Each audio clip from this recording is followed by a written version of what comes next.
तो भाई सुन, ये बात तेरे को कोई बताने वाला नहीं है।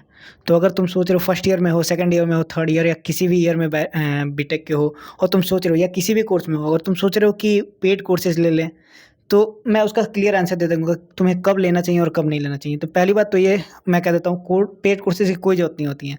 फ्री रिसोर्सेज़ अगर तुम डीएसए पढ़ना चाहते हो, वेब डेवलपमेंट पढ़ना चाहते हो, कुछ भी पढ़ना चाहते हो तो उसके फ्री रिसोर्सेज़, डॉक्स इतने पड़े हुए हैं कि तुम बहुत सारे पड़े हुए हैं कि तुमको कोई ज़रूरत ही नहीं है पेड कोर्सेज़ की। और दूसरी बात कि तुम्हें कब देना है, देखो पहली बात मेरा क्लियर आंसर है कि कभी खरीदने की ज़रूरत नहीं होती है। तो दूसरी बात कब खरीदना है तो ये बता देता हूँ। तुम्हें अगर तुम्हारे पास बहुत पैसा है, तुम चाहते हो कि क्रिएटर भाई इतना मेहनत कर रहा है तो उसको उसके पैसे का फल मतलब तुम्हें अपने पैसे की परवाह नहीं है और क्रिएटर के लिए परवाह है कि हाँ, चलो उसको पैसे की ज़रूरत पड़ सकती है हाँ, क्योंकि वो मेहनत कर रहा है तो उसे उस मायने से देना है पैसा तो दे सकते हो। क्योंकि तुम्हें पढ़ने के हिसाब से तो कोई ज़रूरत नहीं है, दोनों में क्वालिटी सेम होगा।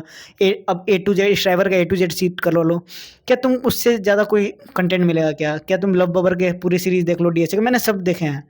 मैंने सब फ्री कोर्सेज़ देखे हैं और मैं ट्रस्ट कर रहा हूँ, मैं बता रहा हूँ कि पेड कोर्सेज़ जिन्होंने लिया है ना, उससे भी वो उनसे उनका कोडिंग भी उतना अच्छा नहीं है जितना मेरा होगा। मतलब मैं प्राउडली नहीं कह रहा हूँ, बस ये आपको बता रहा हूँ, ठीक है?